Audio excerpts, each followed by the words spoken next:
Queridos mami y papi, les escribo para que estén tranquilos y sepan que estoy bien. Estoy en un lugar donde hay muchos niños cubanos. Yo sé que pronto volveré a casa y que solo pasaré unas semanas aquí. Los extraño mucho. Díganle a tía Marta que la muñeca que me regaló es mi mejor amiga. Aunque no he paseado mucho, creo que Miami se parece a Cuba. Mándale un beso a abuelo y abuela y otro para Tito. Díganle que lo extraño a él también. Los quiero mucho, Camila.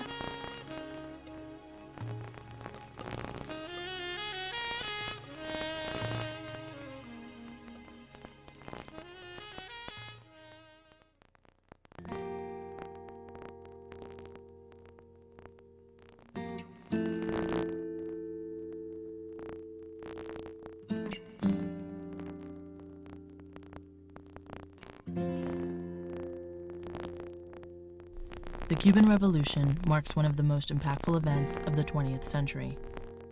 The result had a profound effect on the United States, as hundreds of thousands sought refuge.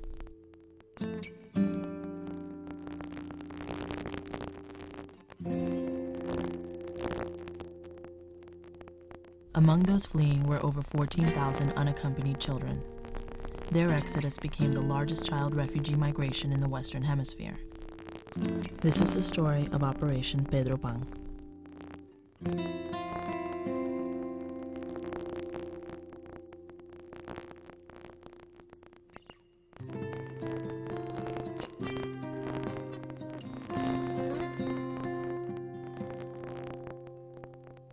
A movement which was jubilantly welcomed in January of 1959 raised serious doubt and concern by autumn of that year.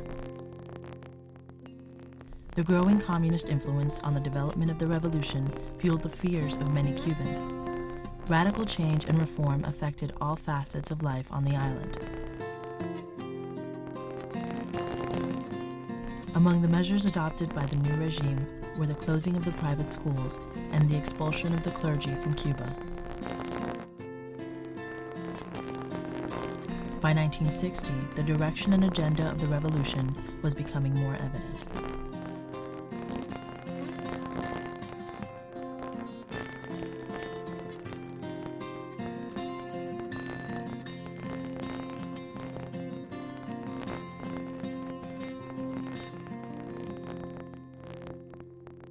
In November of 1960, an Irish-born priest named Brian Walsh headed the Catholic Welfare Bureau in Miami's Archdiocese. As Cubans began leaving the island, the question of unaccompanied minors became an issue. When the question of unaccompanied minors appearing on the scene in Miami came up, I realized a number of things. One was that this had to be treated as a child welfare problem. The kids were in the United States without the care and protection of their parents. Now, this had nothing to do with Pedro Pan per se, but it was what moved me when Mr. Voorhees was sent to Miami by President Eisenhower at the request of the bishop to look into the situation of refugees in Miami. The first question I brought up with him was unaccompanied minors, and it had to be a child welfare issue. And they required total care. And he accepted that and very quickly agreed that this would be part of any government plan. And that was a major breakthrough. First time in the history of the United States that unaccompanied children were treated separately from the general population of refugees and immigrants. So by this time we knew we kind of could get some funds to take care of children that would appear. But then we ran into Jim Baker, who was the headmaster of Ruston Academy in American School in Havana. He came to me and said that he had been asked by the parents of some of their Cuban students if they could get them into school in Miami and taken care of. We talked. Members of the Chamber of Commerce, the American Chamber of Commerce in Havana, were in Miami, and they came to see me and we talked about it. This was in the month of December. And basically the whole concept of Operation Pedro Pan came out of these discussions. I went to Miami and had a meeting with some of the heads of American companies, explained the problem, and they said, well, if you can get someplace here to set up a boarding school for those children, our companies will support them financially. So I began looking around, trying to find something of place, and someone said, well, talk to Father Walsh at Catholic Welfare, because he's involved and very much interested in Cuban children. I went to talk to Dr. Father Walsh. We worked out immediately, so we developed a plan by which we would get children out. I would get their names in Cuba, send them to the embassy. Then in Miami, the woman who was at that time at Coral Gables High School, who was getting in charge of student visas, would get the student visa, return it by the embassy pouch, and then they would come out.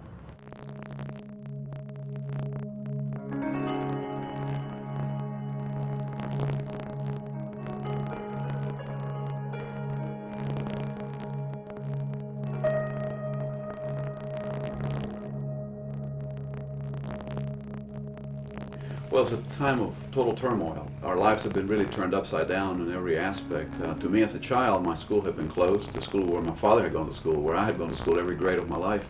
The priests that were there teaching us had been thrown out of the country. That was only one aspect of my life, but also, my parents were in constant fear. We were outspoken about our views of what was happening, and that was a threat to the system, and it was not a safe thing to do. So it became a moment when really everything was wrong and not much was right. And my parents made that very difficult decision. And frankly, because I was 14 as we decided and 15 by the time I left, I was clued in on the decision, and I was willing to do it, eager to do it. It seemed like the only option at that time, given the turmoil we were in. As 98% of Cubans, I guess, I dressed like I belonged to the Patrulla Juvenil. They gave me a wooden rifle, and it was my pride and joy. And I used to march through the streets of San Antonio de Las Vegas, where I'm from, because I'm not from the capital, and we didn't have an ingenio. But it was a lot of fun. But then they started closing the private schools, closing the newspapers, closing the churches, and I thought to myself that was not for me. And besides, I've always wanted to come to Miami on vacation. I have never been in an airplane before, and to me Miami was a place in the skies, with the clouds and flamencos, and it was great. It was a very nice adventure for me. I had very little idea of what was going on. If I were to be honest, I would guess that I really didn't want to leave because I had my friends there, but it was not a matter of being asked, do you want to leave or not? I knew by that time that some people in the neighborhood had already left Cuba, and I knew that the idea was to be here, that we would only be leaving for a matter of months at most. So I don't remember thinking about it much as to whether or not this is something that I want to complain, rant and rave about or not. It was just time to leave, and we left. One morning my mother woke me up and she said, get up, we're going to make the final preparations. You're going to Miami in a couple of days. And I jumped from bed and I said, nah, I ain't going nowhere. She said, you are, and I'm giving you 48 hours to do whatever you need to do. Don't waste a precious minute complaining because you're leaving. So in the past 2 days of my life, I visited most of my friends. I gave away my clothes. I was already painting. I gave away my paintings. I gave away my photographic camera to a friend. And I spent as much time with this girlfriend that I had. We were having a beautiful thing. It was interesting because she was not of the same religious faith that my parents were, and she was trying to resist her feelings for me because she knew that it wouldn't be very easy. But when I came and I said that I was leaving in 2 days, she broke down. Sending their children to the U.S. alone proved to be one of the most difficult decisions for Cuban parents. What led people to make the decision to send their children here, I think there were two principal motivations. Certainly two fears that had kind of alerted them, made the parents aware that there was a problem. And the first one was sending the teenagers to the countryside. Because when I hear the teenagers themselves talk about it today, this was a major factor. One man last year told me when I came back from the countryside that summer of 1960, and I told him what the experience I had, my parents looked at each other, and that was an awakening. The indoctrination in the public schools, the signs of indoctrination, the stories, about asking God for bread or ice cream, and then Fidel gives the ice cream, this sort of stuff. And as the children came home from school with these kind of stories, and as the parents heard there was an opportunity to get the children to Miami, all of these factors worked together. Fue muy difícil cuando él y nosotros decidimos que era preferible al comunismo, como es natural. Entonces nos enteramos de este magnífico programa de los Peter Pan, que todos los padres nos abrigamos a eso tan grande que podíamos resolver. Y enseguida mi esposo siguió la manera de conseguirlo. Y así fue como fue la decisión más grande para los padres en Cuba. Eso ha sido lo más grande.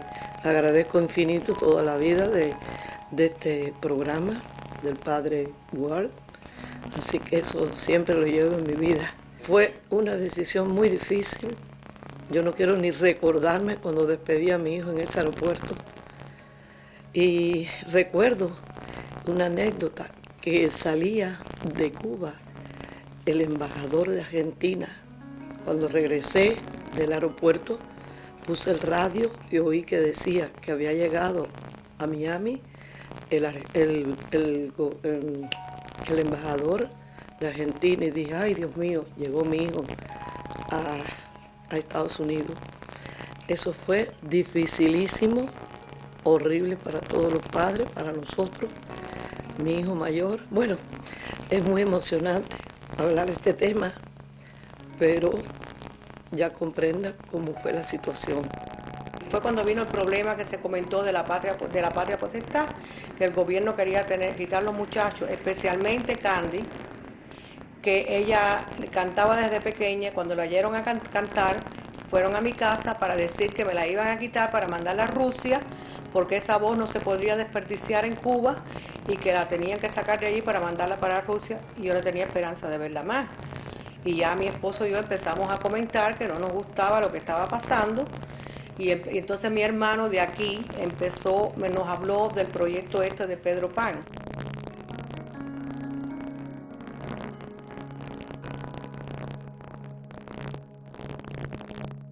The Pedro Pan operation needs to be seen maybe in three periods of time.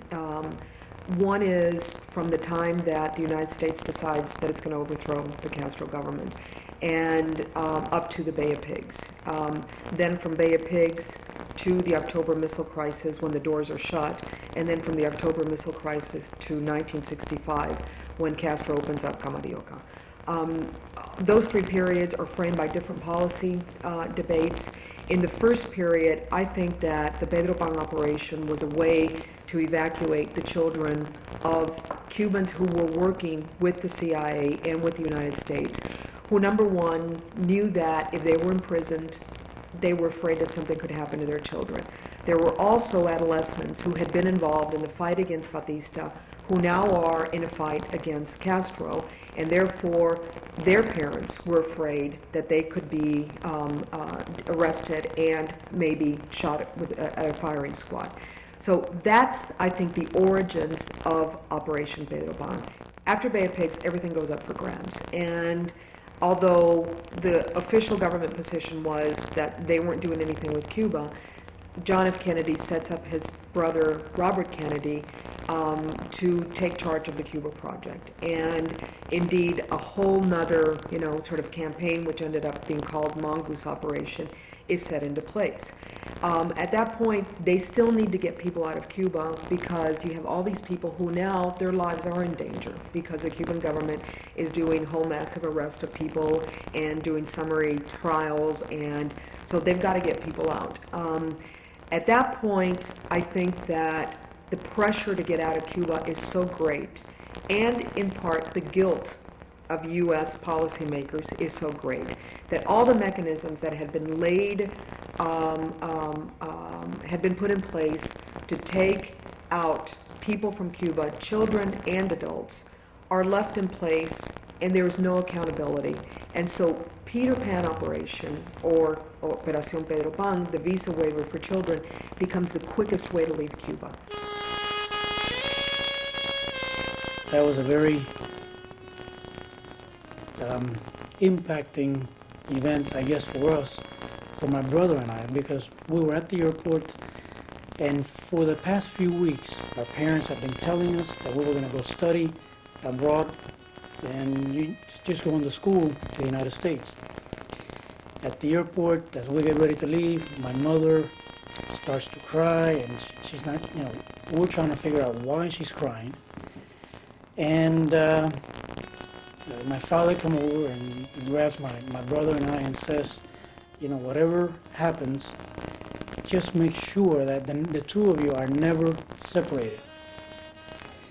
And at that point, he tells my brother, again, Hector, my brother's name is Hector, just make sure that no matter what happens, you're never separated. And for the two of us, that was like, why are they saying this to us? We're going to go study for 6 months and then come back. And they never really gave us a full explanation of what was going to transpire. And I'm not sure that they knew what was going to transpire. I was petrified because I was not going to have my mother at the airport either. But I didn't cry at that point because I had my younger sister with me, which I had already been given instructions that I would become my little sister's mother, that I was going to have to watch out for her. And my sister was 2.5 years younger, but she suffered from asthma and she was very skinny, so we were always very protective over her. So my mother tells me that she's getting off, and she gets off, and I go into the airport along with my sister. All of a sudden, I have become older and wiser than I was before. I was torn and I was frightened, but I kept my tears somewhere hidden so my sister would not be afraid. Do you know why we are called gusanos? Worms? Because there was a duffel bag in the shape of a worm that weighed a couple of pounds only because it was made of fabric. So since we were only allowed to take out 44 pounds of clothing, we would take this duffel bag that weighed nothing, so we could take the most amount of clothes. And it was the shape of a worm, and that's why they began calling the people that left Cuba worms, gusanos. But the goodbye was very, very sad, and we stayed at the Havana International Hotel airport, and everybody's dressed, and we had hats on and those coats because we thought Miami was a cold place, and we got ready, and everybody was crying. You can see, I have a picture there that we show you later on, you can see the sadness in this whole group of the three brothers leaving to the United States. What we didn't know is we had such a nice family waiting for us in Miami. Fishbowl was the place where we had to wait, basically the waiting area before we boarded the plane to come to the United States. And basically what it was in the terminal, there was a glass enclosure. On one side of the glass enclosure were your relatives, your friends, whoever came to the airport to say goodbye to you. On the other side of the enclosure, you waited your turn to have your papers checked by the government, to have your bags open, and to make sure that you'd only taken out of Cuba the 5 changes of clothes, the 2 shoes, no money, no jewelry, because they wanted to make sure that you were not able to have any comforts when you got here. And then on the other side of the waiting area was another glass that separated the landing strip from where we were waiting. So basically, as we sat there surrounded by glass, it was like fishes in a fishbowl. That's where the name fishbowl came from. I remember as I went up the stairs, because it was the kind of, you had to go into the landing strip and then you would go up the plane. Turning around to say goodbye to my parents, turning around and looking all around and looking at the royal palms and the blue sky and saying to myself, I wonder when I'm going to see all of this again. And I'm still wondering. 37 years later, I'm still wondering when I'm going to see it again.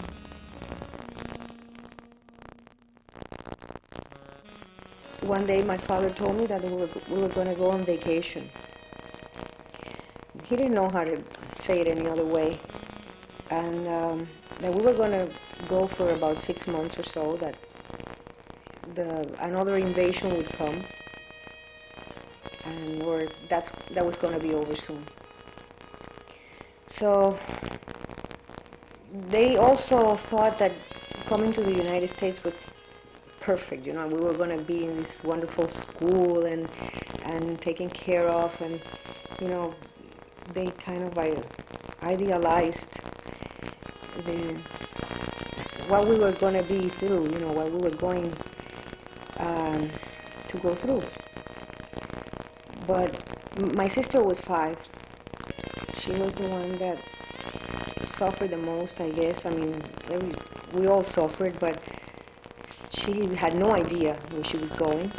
All of a sudden, she was like the queen of the house because she was the little baby, and she went to my parents' show, and she had her nanny and her beautiful house, and she asked my mother the second day, because the first day we were supposed to leave, we had to come back. They canceled the flight.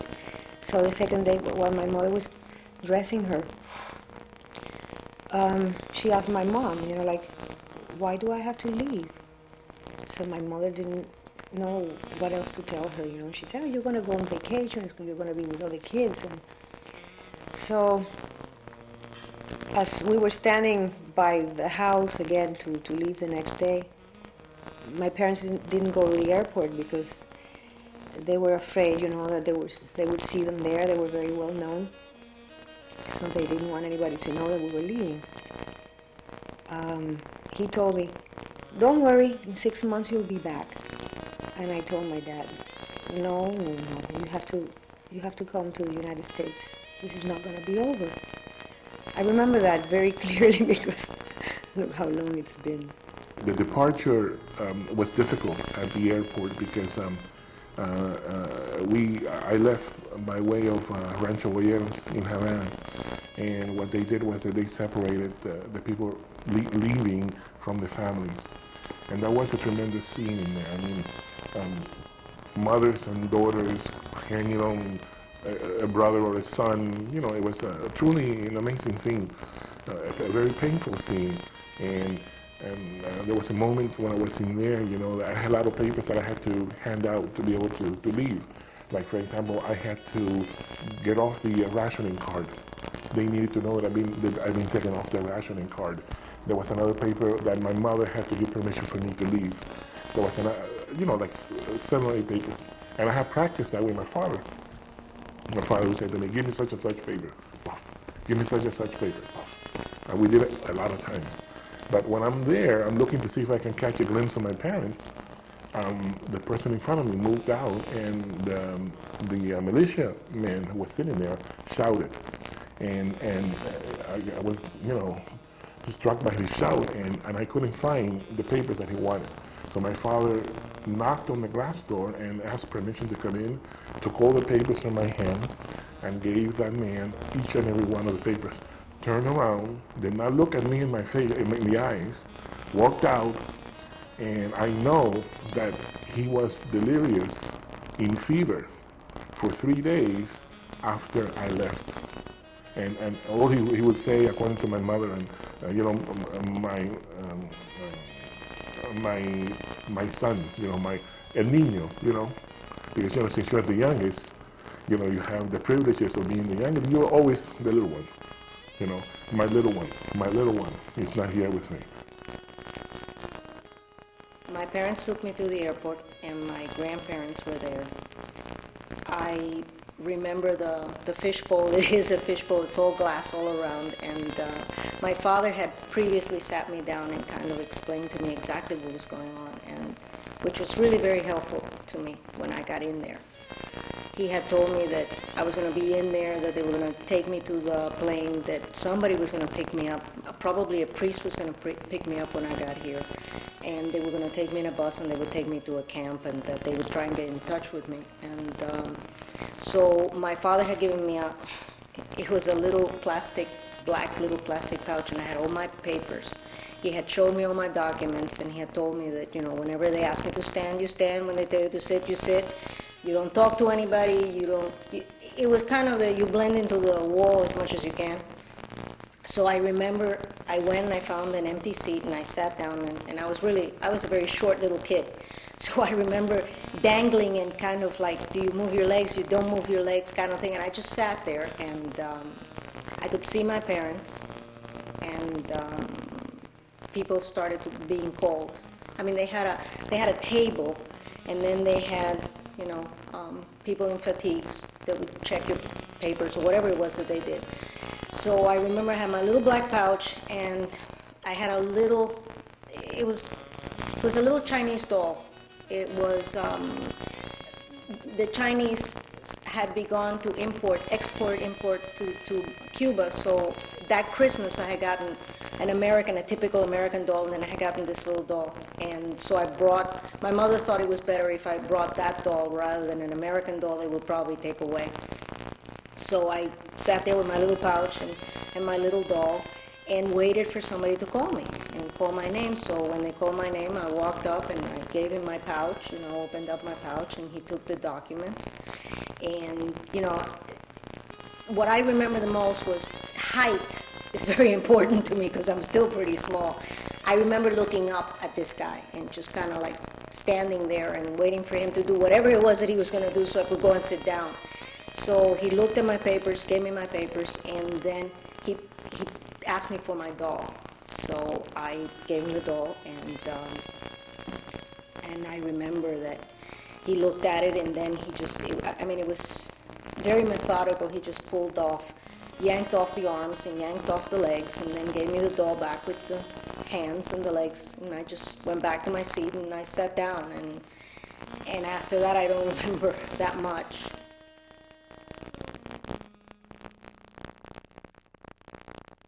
What happened was we went on Christmas Day, Louise Cooper and I, and which was the first day, and we met the 3 flights that came in that day, but there were no children on it. The next day, I had to go to work and hopefully try to begin arranging emergency beds and all the rest of it.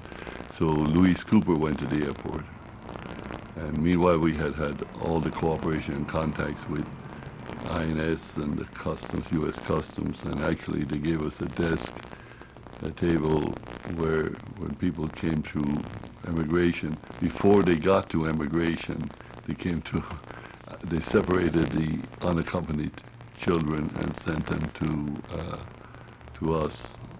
And so our people then could bring the children when they had been identified through immigration and customs. And if they had expected to have relatives meeting them, brought them outside of customs one by one and let them identify the people who were supposed to be meeting them. And we never lost any that way, but it was If the child didn't recognize the person, we said, well, you better come to the office and we'll talk about it tomorrow. We'll take care of the child in between. But that rarely happened. The children knew who their relatives were, but then the others were brought to the shelters. And George came to work as a volunteer. He'd been in the import-export business with Cuba, but that had shut down. He showed up as a volunteer and offered to help and drive the kids to the shelters. And within a few weeks, we put him on the payroll, and he became the one who met so many of the children. George was the guy that we were supposed to ask for when we got here. It was my very first trip in a plane, my very first trip out of Cuba, by myself, without my parents, so I didn't know what to do when I got here. So my mother said, just ask for George, and he will take care of you until we get there.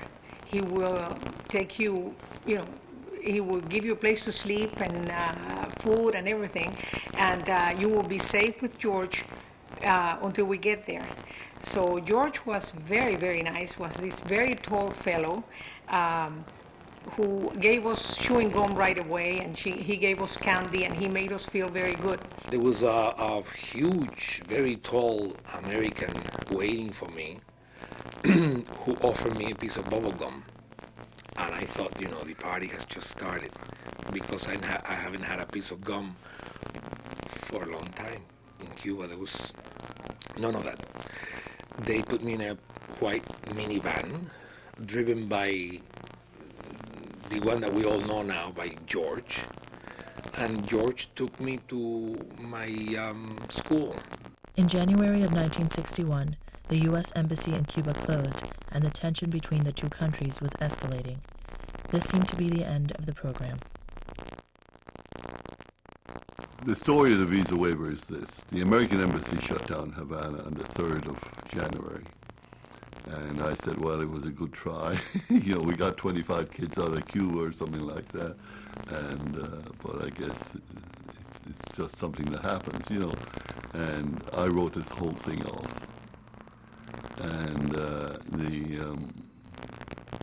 a few days later, I got a call from Frank Auerbach and said, we'd like to talk to you about a substitute arrangement so that these children we were talking about a couple of weeks ago can still come. I said, oh.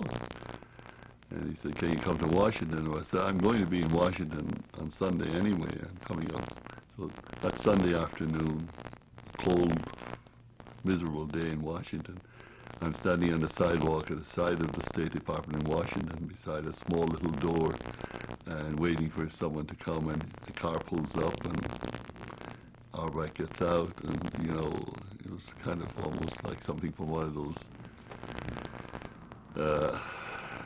TV series. I worked for the FBI, sort of thing. And he led me into the State Department, and in there we had a full-scale conference with people from the British Embassy and others, HEW, and who else?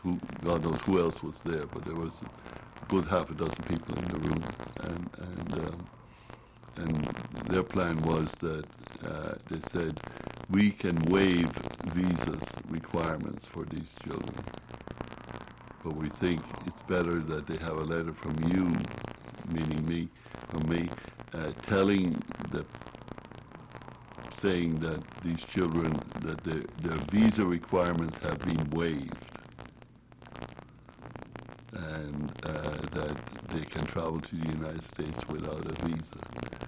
And they said, we will pass the word to the airlines to accept this letter of yours in lieu of a visa. Well, I organized a small committee before I left on January 4th who would be that committee and carry on that program. They were made up of Serafina Hikel, Alastra de Hikel, and her husband, who was a dentist, Sergio Hikel. They were personal friends of mine. Another very important couple were Bertha and Frank Finley. Bertha was a teacher in the school. Frank was the head of KLM. and he was the one who handled all of the plane reservations for a major portion of for those who were able to get out. The other person was Penny Powers, who was a British citizen who had been living in Cuba many years, and who later played a very crucial role in the whole Pedro Pan movement. Penny Powers had worked for British intelligence, and during World War II, she had been involved in kinder transport of bringing Jewish children out of Germany and into England. She had also lived in China for a while, worked in the British embassy there, and understood the dangers of communism. All right, so she, in a certain sense, was the perfect person. I've heard lots of different versions of what she was like when she was younger. She was very energetic. Some people would say very stubborn, very courageous. She was friends with Jim Baker because she had also worked at Ruston Academy during a certain point in time. So Penny is left essentially in charge of Jim Baker's kind of connections and relations between the kids of the underground and the British embassy. Help was now needed to spread visa waivers in Cuba. Among those who distributed them were Sara del Toro and Polita and Mongo Grau. But then we gave visa waivers to people here in Miami who send them to their relatives, and we told them to send a $25 money order, U.S. money order with this, and get them to the people in Cuba. So from one end of Cuba to another, people got visa waivers. And we had, even from very end of Oriente, Bayamo, for example, we had Manzanilla, Guantanamo City, we had in Oriente, we had people from all the children from all of those who made a journey to Havana and then came from Havana. And so it was a very simple system that required very little communication. Once you got a copy of a visa waiver, you really didn't have to communicate to anyone if the child was under 16. I think that Cuban intelligence was able to detect the underground through the kids. And at least some of the women who I have interviewed who were consequently or subsequently arrested, they were asked about the children, and the Cuban government knew that they were children of the people of the underground. So they could, see what was going on by who was sending their children out. I think after the Bay of Pigs, the policy of the Cuban government is denationalize. I mean, they don't say denationalize, that's in effect what they do, but it's let everybody go out, export the opposition. And since Pedro Pan was a vehicle that allowed the kids and then the parents to follow, the Cuban government allowed that to happen.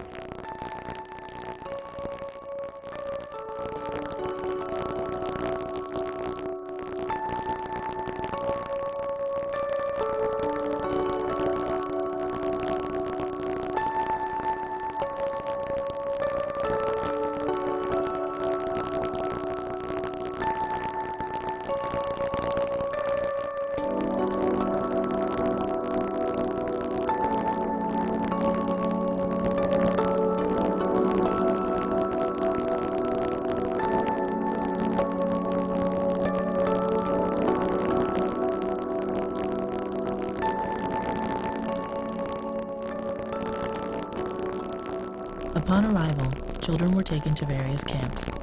These included Florida City, Matecumbe, Topalaca, Kendall, and St. Raphael's Hall.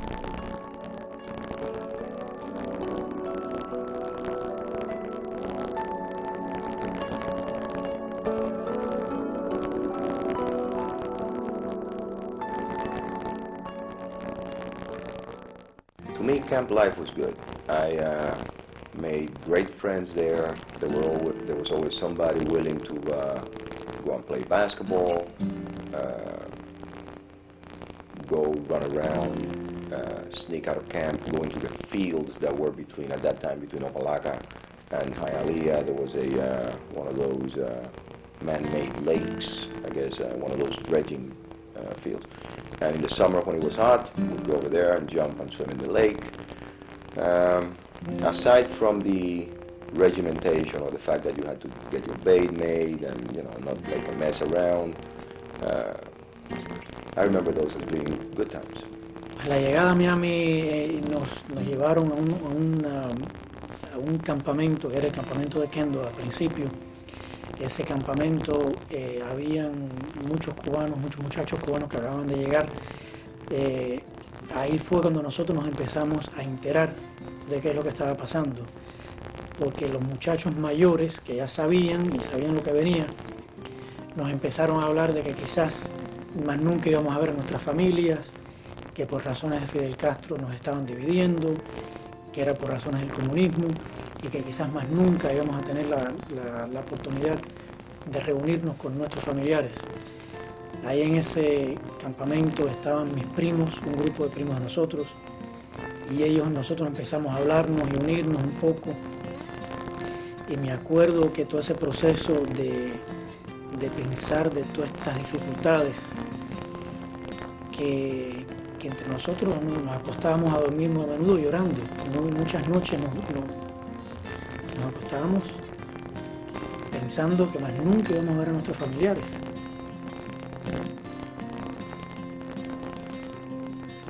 Somebody had a very interesting idea at night, because at night is when you have a tendency to miss your family most, when there's a tendency to remember mom a lot more.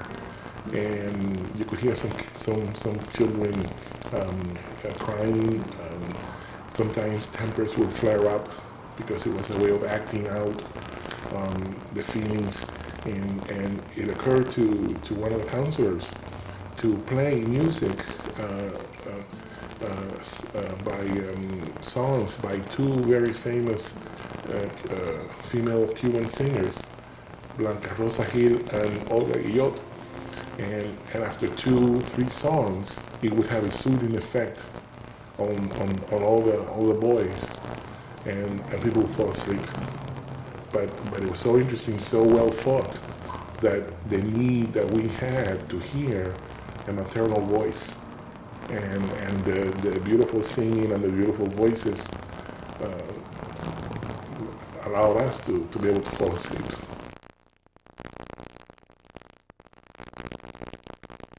I didn't want a mother, I wanted my mother, and I knew she was suffering. You know how you don't believe it when somebody says, oh, everything is fine and peachy.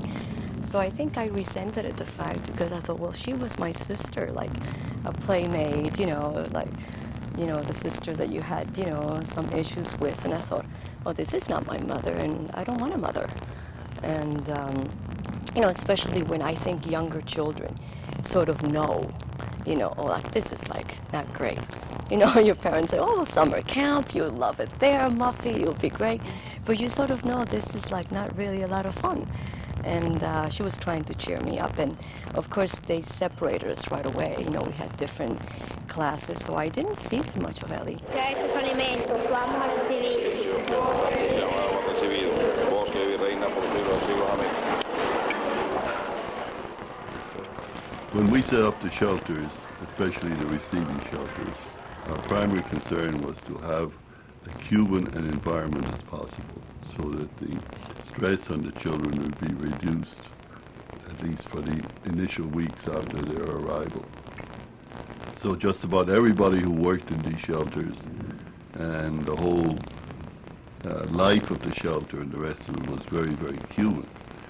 That created a certain amount of stress for those of us who were in management positions for the program, because the Cuban religious, the brothers, the Maris brothers, and the lay people very often did not understand the American system, and we had to have discussions regarding the fact that just because today is a boy's birthday, he still goes to school, because they told us the custom in Cuba was kids did not go to school on their birthdays, and things like that, from serious to very small items. We used to have to kind of, the elastic band was in my office. We were the ones that were stretched. So Camp Matacumbe and Kendall and Florida City all had Cuban administrators. They had Cuban staff. A father figure could be the sweetest man in the world, could be and must be tough sometimes, and he was tough whenever he had to. Don't let me mislead you. He took us out in boat rides, and he was very kind to us and always aware of what was going on in our lives, like fathers, like parents should be. And whenever one of us got a little out of line, he was the first one to apply the paleta to us. I don't know if you have interviewed any of the other San Rafael's Hall guys, but if you have, they must have told you about the paleta. The paleta was an artifact that he had. It was a paddle, a big wooden paddle, and if you flunked a subject in school, if you did something that you shouldn't be doing, he would call you one day and take you to his little apartment over there and apply the paleta where it hurts the most. I was 15 years old, so the younger people, younger boys, went to Florida City, but in my case, I went to Matecumbe. It was it seemed to me like 1 hour from Miami.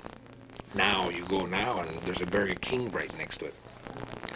But it was very, very far. We finally arrived, and there was a cabin, like a cowboy cabin. And that was the office, I learned later.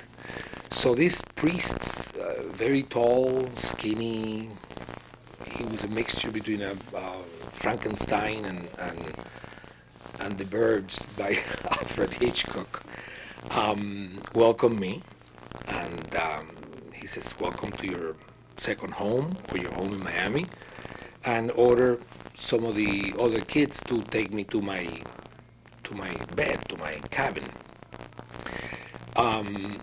In order to get there, you had to walk through a long road because the office was by the street, very close to the street, but the cabin was way inside. And as I walked through that road, the other kids, jokingly would come out of the sides of the road and scare me. And they succeeded. I was scared shitless. So finally I arrived to my cabin. There were 3 cabins. The supervisors, there was one supervisor in each cabin. There was one supervised by Sergio, another one supervised by Enrique, and the third one was supervised by Armando, and that's the one that I went in.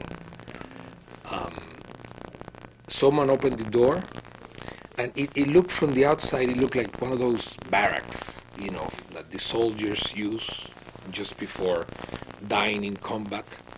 That's what I went into, and someone put a grocery bag over my head and everybody started hitting my head.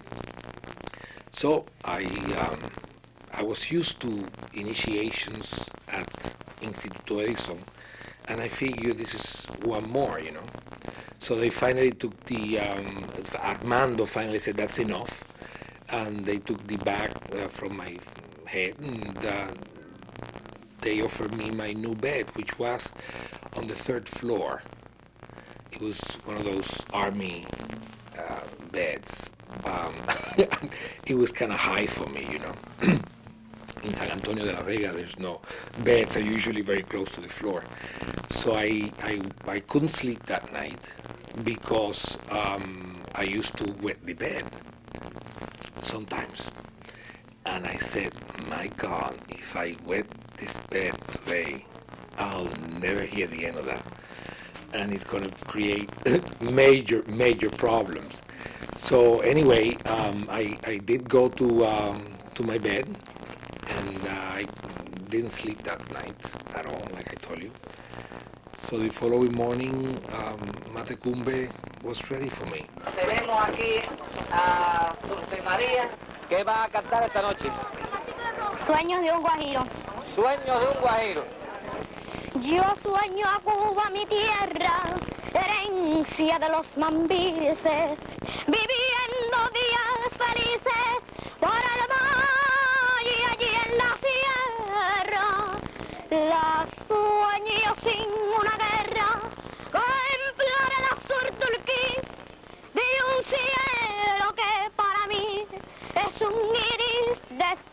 felices, porque ya el cubano avanza por la ruta de Martí. Esta es la humilde expresión de un cubano que aunque niño, tan solo anhela el cariño del humano corazón. Cuba y mi bandera son tan valiosas como el oro, y no quiero más tesoro que cantarle a la sabana a mi bandera cubana. Y a Cuba que tanto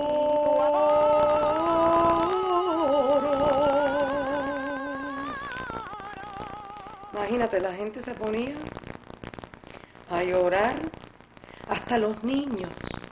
Había algo, yo la cantaba así a capela, pero con una entrega que yo nunca había visto hasta que vi esta película después como de 30 y pico de años.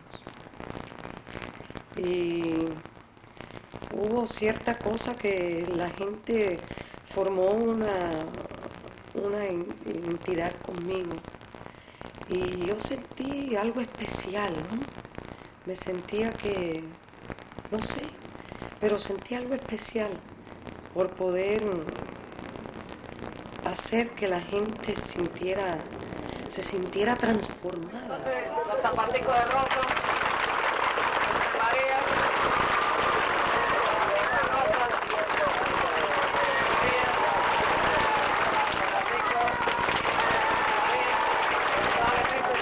María.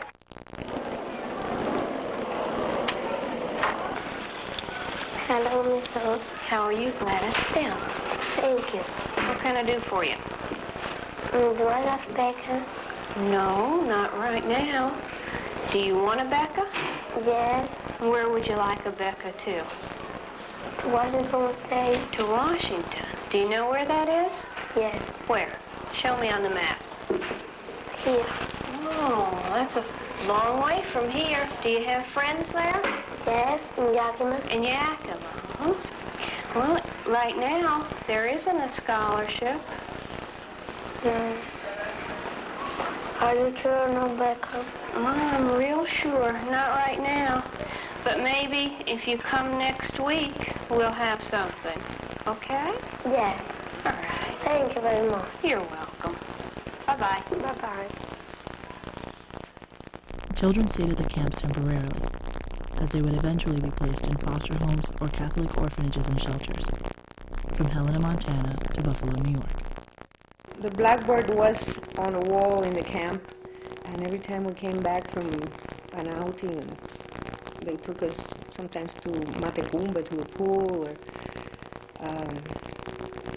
like in a field trip. We would be watching for the blackboard. There would be the names of the girls, the children that left the next day. So until one day we were on the blackboard. It was Raquel Mendieta, Ana Mendieta, Gisela and Alina Menendez, and my sister and I. And it said that we were going to Dubuque, Iowa. I said, Dubuque. I said, where is that?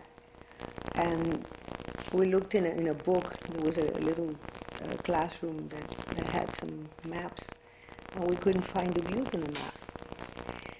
And I had fantasized on going to Montana because I loved horses, and I would be on this wonderful farm with horses, but it wasn't. So we went the next day to the airport, and we had to take like 3 planes, one to Chicago. I remember the last one was a small plane, and we got to the airport, and there were 2 nuns waiting for us, and they took us to this place, and I thought it was going to be like a boarding school. It was an orphanage. We had no idea we were going to an orphanage, and it was it was, there were no orphans there actually. There were problem kids, troubled kids that maybe the parents abandoned or or they were taken away. They were sent there, like almost like a reformatory. So the first experience it was that my sister and I were separated. I mean, that's crazy. How could you separate the only link you have to your family? It's like I think children are like corks, you know, you throw them somewhere and you just think, oh, look, they're playing, they're swimming, you know, and like I didn't feel the pain till later. I think at the time I was just like, you know, I was just getting through it, and the pain came later, you know, years later. I guess to me it was like being in camp, and you know, it was exciting and the kids were fun, and I just never realized that that nobody knew where Cuba was. I had no idea that kids thought Cuba Lake, New York, you know, and I thought, well, when I get older, I want to make sure I have a good idea of geography, because the idea that nobody even knew where we came from. And, you know, we were like semi-celebrities. We're the only people with pierced ears. And that was like a big thing, you know, we had pierced ears and hairy arms, and, you know, we were like the only children that had body hair and pierced ears, and they used to make like a line at school. I think the first time I felt like, oh God, this is so odd, is they invited me to a party. So I thought, oh, a party, good. And it was a Tupperware party. Of course, I didn't know where Tupperware was. So when we got there and they were passing all these pieces of plastic around, I thought, God, these people are stupid. You know, this is not, you know, and they were playing games like think of a vegetable, it starts with a V. And I thought, oh my God, you know, a Tupperware. I mean, it was just like, you know, I found them very, very odd. And then the third day in school, there was a fire drill. It was a tremendous snowstorm, a fire drill. And I didn't know why are we going outside in the snow and there's no fire? Oh no, you have to, you know. And they kept trying to explain to me that it was just an exercise in case there was a fire. And then also the mobile library. I thought, they don't have books in this country, in the schools? There was like this, you know, vehicle with books. And I thought, how odd that they have, you know, like their books in a mobile unit. So, you know, and of course we had pretty good education in Cuba at the time, so we were like the smarter kids in the class, you know, we were way ahead. And I thought, oh God, so now I'm going to be dumb too. But, you know, like the third day, it was like, you know, we had friends, and you know, and we were the only Cubans there. So I think that was, you know, we were treated like royalty. The separation is something so hard to describe. I think it's something that only the children of all these wars and all these conflicts, we share that bond and we share that experience. It's indescribable. I mean, families are meant to be together. Children are meant to be taken care of by their parents. Those are the people that really are supposed to give them the love that the children need. Compounded to the fact that the tradition of unity and guidance and ¿cómo se llama esto? The protectiveness or the overprotectiveness of the Cuban families is incredible. I think they cut the umbilical cord when the child is 89 years old, you know, and then all of a sudden we're so protected, and in 45 minutes we are not protected anymore. I always felt very fortunate. I always felt blessed by God in every step of my life. I had actually choices of 3 places.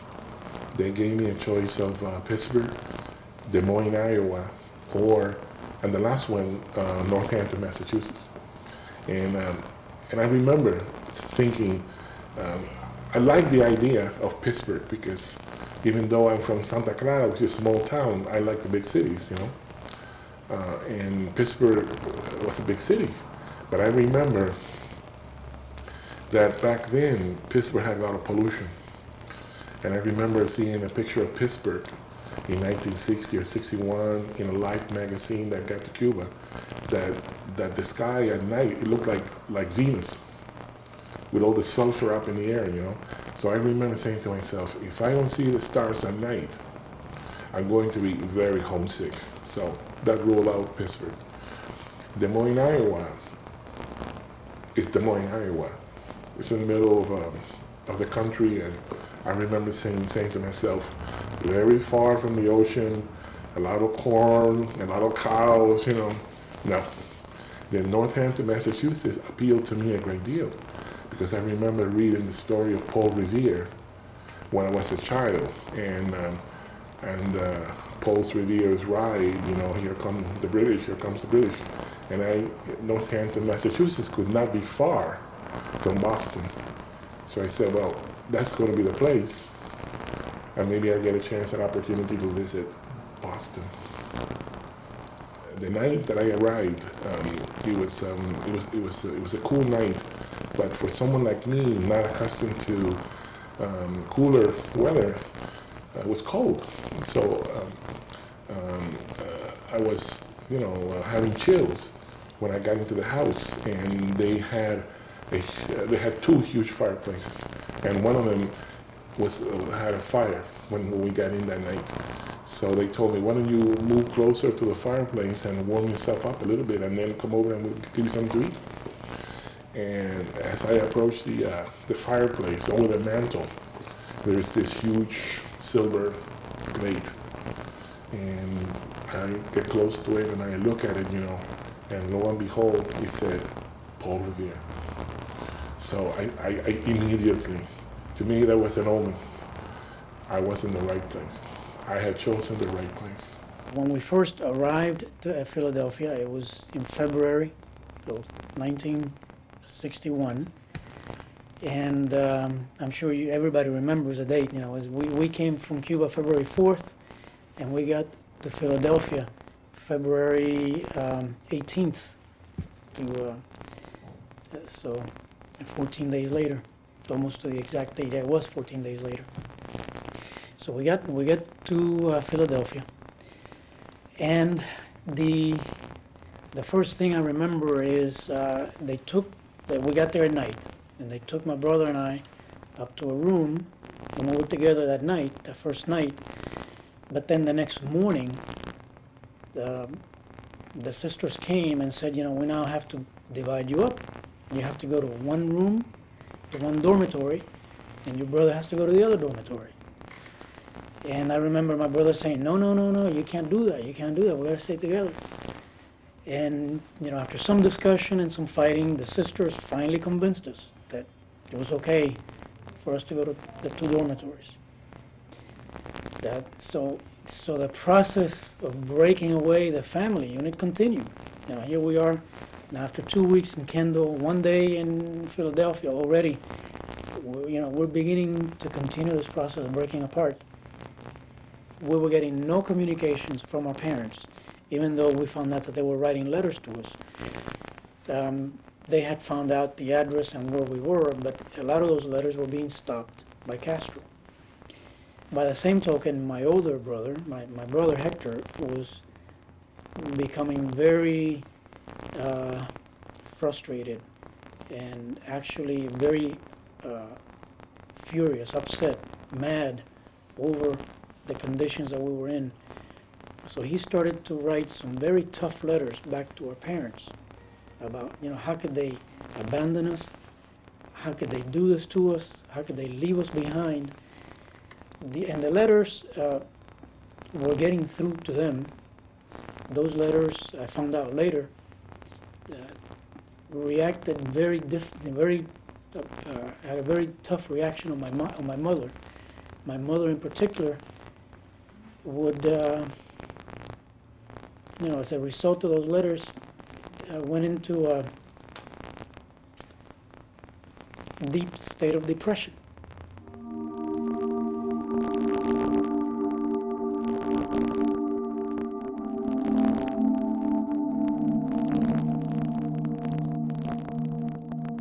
So one day the foster mother comes to me and says, you know, I can dig this crying business of yours, but gotta stop. Come, let's watch TV. So she turns on the television, and it was the Perry Como show. I had heard his music in Cuba, but I had never seen him. And even though I was crying and sad, I was still a kid.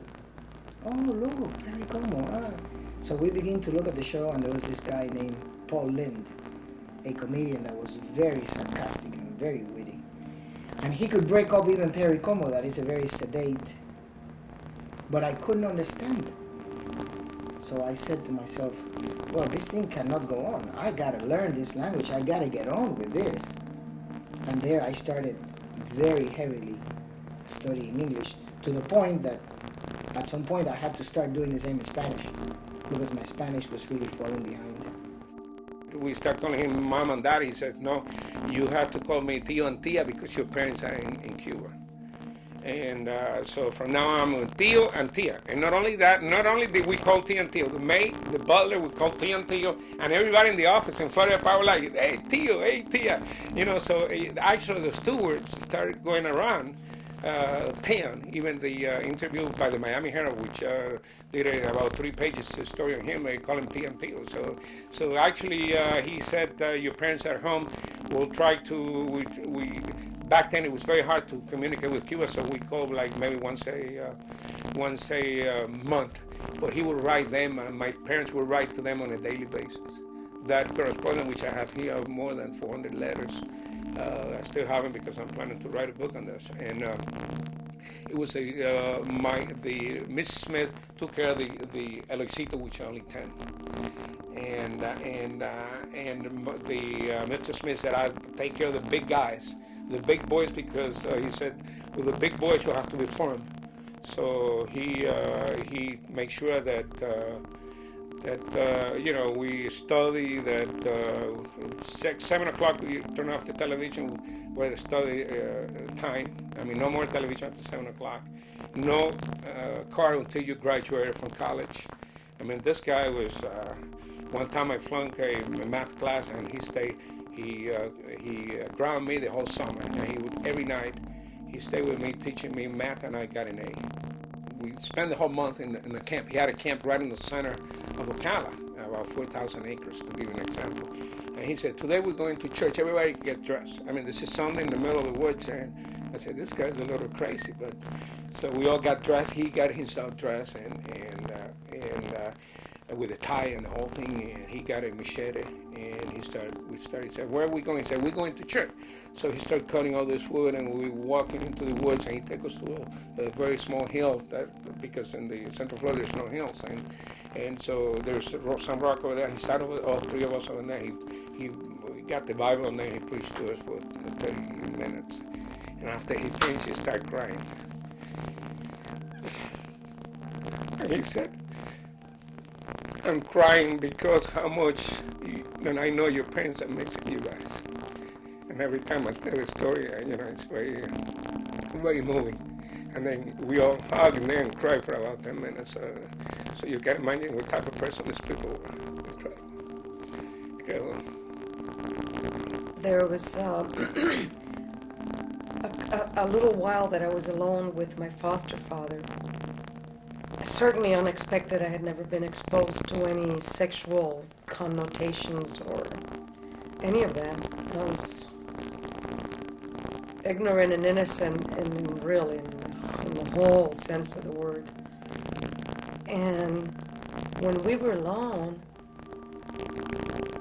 this man made a comment about how he couldn't wait to kiss my lips and to touch my breast. I had no breasts. And I was a late bloomer. I was 13. I still had no breast. And at this time I was 11. And there was not much time in between the time that he made that comment and when somebody else walked into the room. I have no response. I don't even know how to interpret anything like that. All I'm left with is the intuition and the sensation that it's not right. It's not right, and I don't understand. And what does he even mean by that? There's something wrong. was something that transformed me psychologically and emotionally.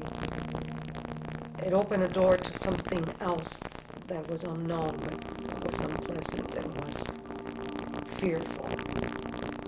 I didn't mention anything because I didn't know how to identify it or how to relate to anything like that. So it's just something that kind of stayed in my body and in my mind as the experience of that approach. Simultaneously, what starts to happen is that they organize and schedule for me to start taking classes, piano classes and voice classes. And he is designated to be the one that drives me to them and from them. I understood that there was a silent dialogue going on from him that I could feel in my body, not identify, as we're taking this trip. And all of a sudden he pulled into like a supermarket parking lot. And that's when he turned over and put his hands on my body, started touching my breast. I was literally petrified. I mean, I was unable to move.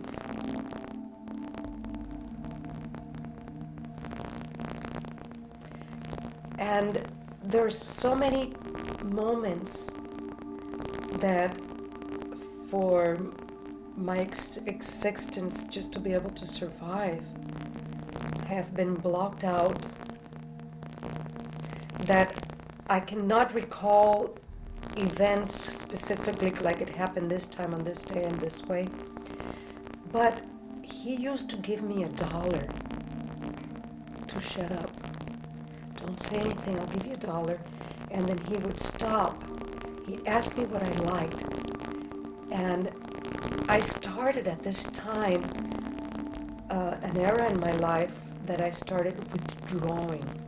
I used to be very physical and like sports and very expressive and singing, and always my energy was very external.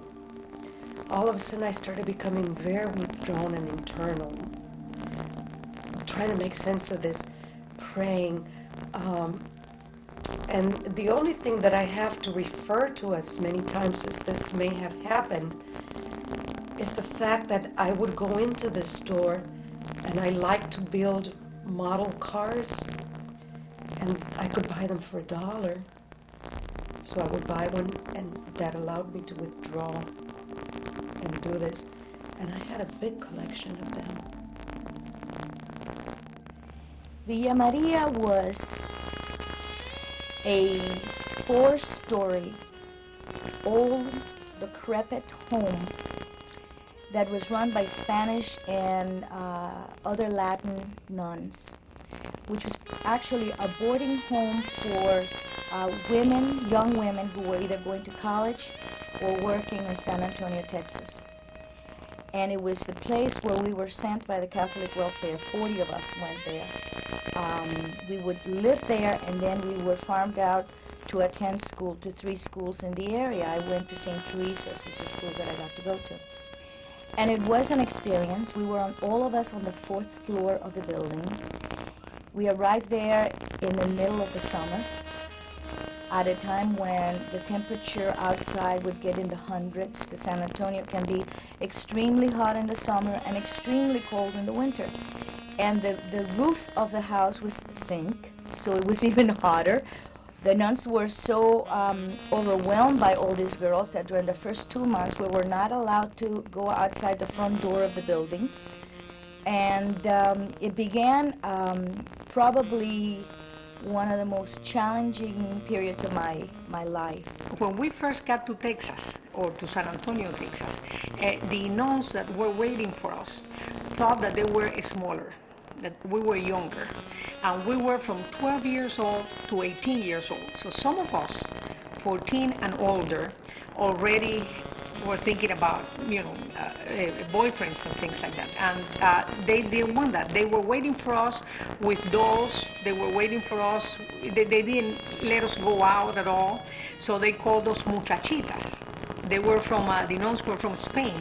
So ever since then, we have been las muchachitas de Villa Maria. And today, when I talk to one of them, or when I call them, or when we meet, we still call each other muchachitas de Villa Maria.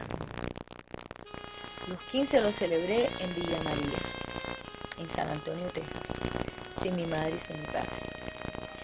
Tú sabes que los 15 siempre es esa fiesta especial que las niñas y las mujeres latinoamericanas se pasan una vida entera soñando con ella y después soñando con lo que tuvieron. Y yo, como todas las niñas, me había hecho la ilusión del vestido que iba a usar y mi padre que iba a bailar con él y mis amigos que iban a ser las parejas y dónde iba a ser la fiesta. Desgraciadamente, pues no pude tener nada de eso. Bailé el valse de los 15, lo bailé con una de mis amigas, que fue mi compañero. Hubieron otras 15 parejitas, pero que fueron otras de las muchachitas que estábamos ahí en Villa María. Sí me hicieron un cake las monjas y me acuerdo que el regalo que recibí por mis 15 me lo hicieron las monjitas y era una cosita hecho de tul para cubrir la caja de los Kleenex, que sí creo que todavía la tengo dando tumbos por mi casa, por algún lado, porque son de esas cosas que uno nunca bota. Esos son los momentos de tristeza de uno, cuando te dabas cuenta en realidad de la separación, donde todo se te caía arriba. Porque qué momento y qué día más especial que el de los 15 de una niña, y ni siquiera haber podido tener a mis padres conmigo en ese día.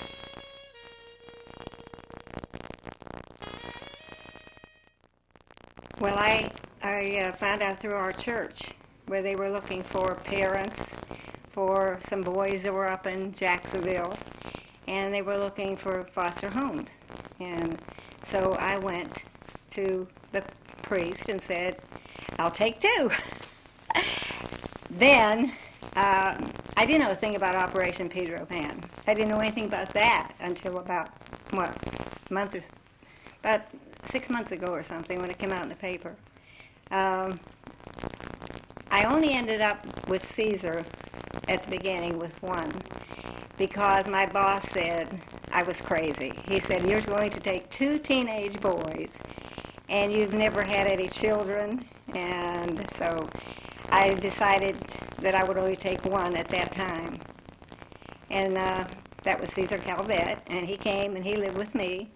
And Mel went to another family, but of course Mel was always at my house a lot. And when Caesar left, the people he was living with, the Youngs, called me and asked me, could Mel come to stay with me? And the reason was that her mother was very sick and she was going to take the mother into the home. And I told her at the time, I'll take him under one condition. And she said, what's that? I said, that you don't get him back. You don't get him back. He gets to stay with me. And so he came into my home, and of course I loved him before he ever came, and that's how he came into my home. With the Youngs first and then with the Berkmeyers, it was just a matter of them really seeing me as one of their children. And we maintained that relationship even to this day, and it really enriched all of our lives, I think, because they gave me so much, and I think they got a lot out of it too. And you know, it has caused me to wonder whether in today's day, if a priest stood up in the pulpit in a church and said, we have these kids and they're teenage boys and they're from another country and they don't speak English, some of them, and we don't know anything about them, frankly, that we can tell you. And we want you to open your home and welcome them there and raise them like your own. And by the way, we don't know when the parents are coming, if ever they will, so we don't know how long you're going to have them. And to have people in the pew, you know, raise their hands and say, we'll do it, that's a heck of an act of courage and love, and you know, anybody who does that is pretty special. Well, my brother came with my aunt and uncle and their daughters, and a few months after I was here, and they were in Miami, we you know, he was not part of the Peter Pan program, and they had more kids than they could handle. And he was only 12, so my parents had taken great comfort in sending him to be with family.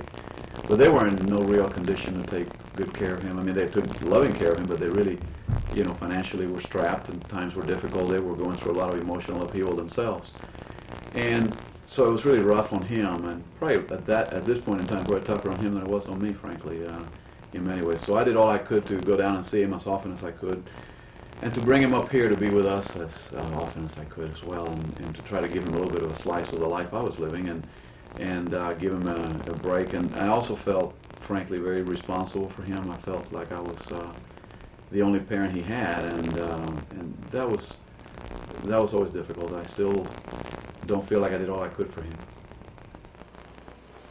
So it was so hard on him, and he would just despair so, and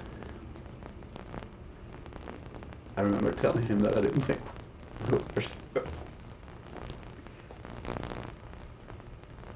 the hardest thing I had to do was tell him that I didn't think we'd ever see our parents again, and that he needed to get on with his life, that we needed to move forward. I was wrong, and I'm glad I was. After a year of very little communications with my parents, finally, a couple of months before, we hear that they had made it out, and they contact us. And feeling abandoned, feeling that we have been set aside, to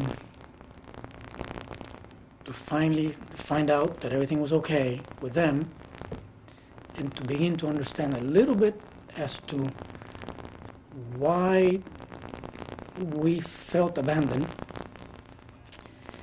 Then my father coming up to meet with us and to visit with us.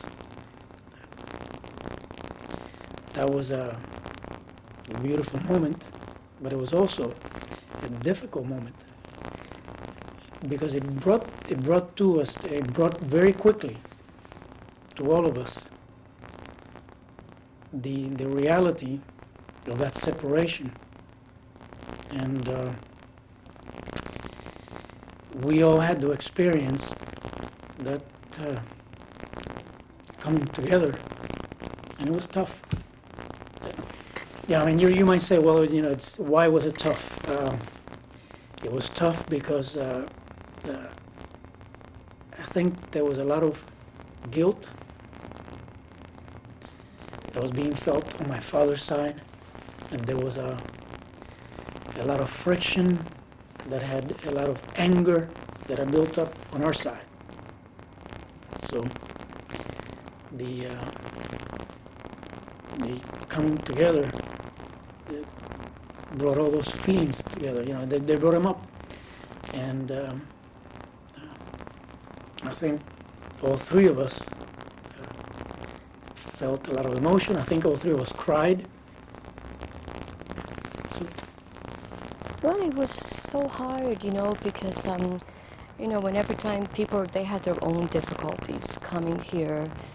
And I think, you know, as you get older, you realize when you're having problems, you get very self-absorbed, you know, and I think it was heartbreaking, you know, to see your parents broken, you know, here you were, your parents that you kind of, you know, dreamt about, and, you know, you always looked up to them, and you realized that they were falling apart. So, you know, instead of getting back this source of strength and, you know, those things that you missed, and there they were in worse shape than you were.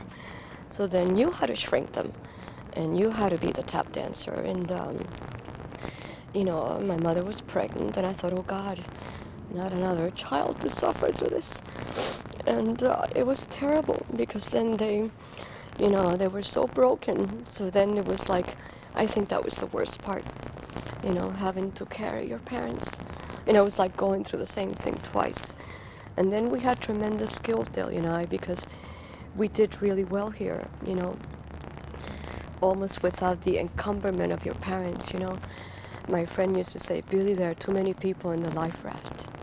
And that was so true. Among the many things that Fidel robbed us from, not only he robbed us from the fatherland and the family and all that. I think he stole from the Pedro Pans, the adolescent period, a beautiful period in the life of a human being when he feels or she feels safe, when mama and daddy are always there, when you can do things and know that there's going to be someone always behind you to support you and to help you.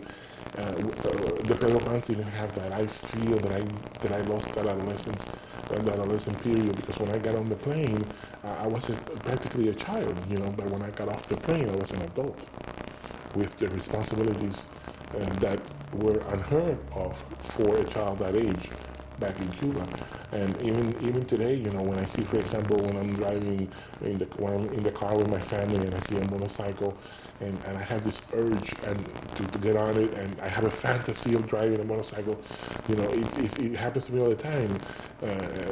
2 or 3 years ago, I was driving the car and I told my wife, since I work so close to home, perhaps I could buy a little motorcycle and go to work. And I hear this voice from the back seat who says, "Daddy, don't you even dream about it," And that's my 11-year-old daughter, giving me lip already, So they took it away from me, and I cannot have it back. I cannot have that adolescence, because they don't allow me to have it, But anyhow, it's something that we didn't have. It's that time of everybody's life which is so confusing, where you're starting to break away from being a child, from being the child of somebody. You're starting to create your own identity. And your identity is always obviously going to be based upon your prior experience, which is your family, your friends, your country, your language, your culture, and from there, eventually, you create your own identity as an individual human being.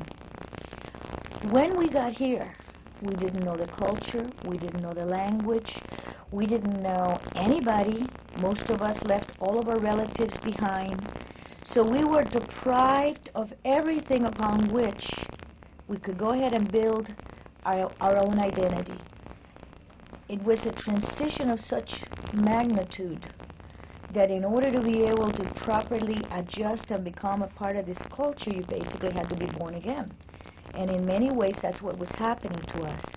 I think that's what has accounted for some of the conflicts that children had with their parents when they came afterwards.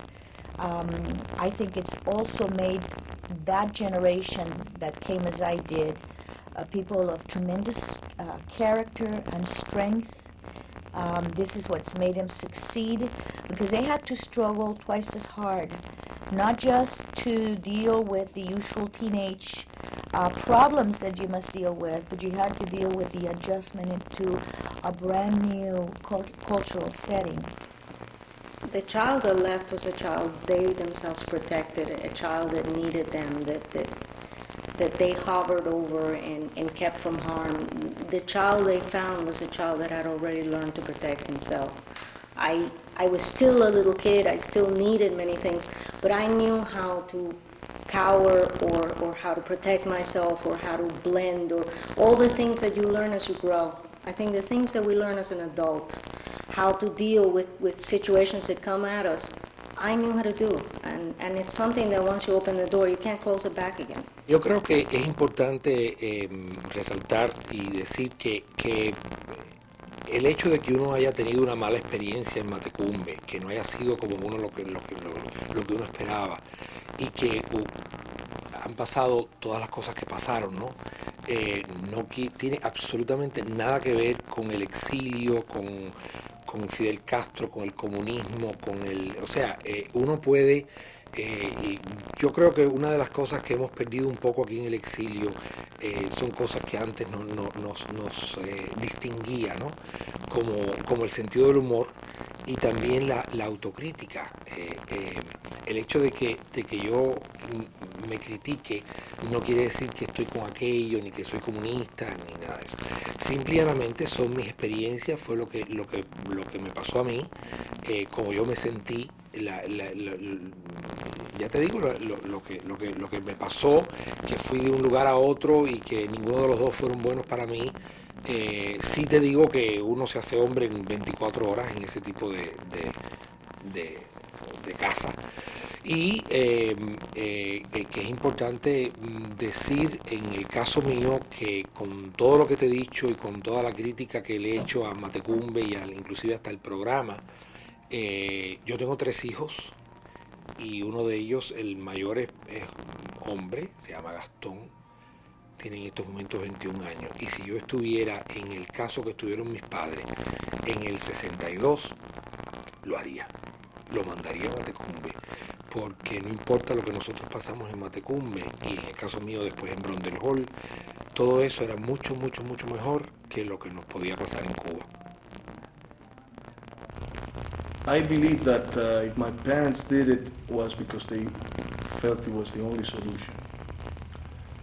Now, knowing the way I am with my kids, which is probably not very different from what my parents were with me, I don't know if I would have been able to not because of the kids as much as, because of me. I mean, it would have been a very hard, difficult decision for me to make. Assuming that whatever it is that was going on at the time, that you were going to lose control of your children, you were going to lose control of your life, you would no longer be able to run your family as a family. I think from the standpoint of the child, the best thing to do would be to send the child away. From a political standpoint, I think that perhaps if we had all remained behind, we would not still be here 40 years later. I felt that, first of all, that we had an incredible, beautiful bond amongst us, because you find a Pedro Pan, and it's amazing. They can come from anywhere in the world or anywhere in the United States, and you know that the other person is a Pedro Pan, and it's already like you found your family. And we can tell each other things that you wouldn't tell anybody else, because we know we have the same computer chip. And it's something indescribable. To me, it has filled my life, and it has, with a sense of purpose, that I'm doing something constructive for my country. We left when we were children. We gave up in the opportunity of being part of the answers and the solutions to our country. And is there something that we could do now? I think that we should. I think that we need to capture the truth about the story, to leave it as a memento for the future generations. Para mí Peter Pan era el personaje de mi niñez. Cuando yo vi la película de Walt Disney fue como, wow, era que Pedro Pan iba a venir a buscarnos y nos iba a llevar a este país maravilloso de nunca jamás, donde nadie se pone viejo ni crece, donde todo es perfecto y siempre el bien gana sobre el mal. Y entonces inclusive teníamos una fantasía de que por las noches, que mirando a ver si se abría la ventana y entraba Peter Pan o Tinkerbell o la lucecita. Y entonces me sabía todas las canciones de la película de Peter Pan, que era en español, que decía, si acaso quieres volar, piensa en algo encantador, como aquella Navidad en que viste al despertar juguetes de cristal. Volarás, volarás, volarás. Entonces la del, quien quiera ser un bribón, canalla de fama mundial, que imite al pirata más ladrón, como el Garfio no hay otro igual, un pillo sin rival. Entonces, bueno, todas, la canción de Wendy. Y cuando dijeron que esta operación, que íbamos para este campo, este campamento que se llamaba Pedro Pan, Peter Pan, ya imagínate, nosotros pensamos que iba a ser una aventura como la de los niños perdidos. Pedro Pan o Peter Pan tenía los niñitos que vivían en el árbol, que se llamaban los niños perdidos, que eran sus ayudantes, que se vestían de indios. Y entonces la aventura era mayor. Pero Peter Pan nunca apareció. Ni los niños perdidos éramos nosotros, ¿no? Y lo que se perdía ahí era la inocencia, la niñez.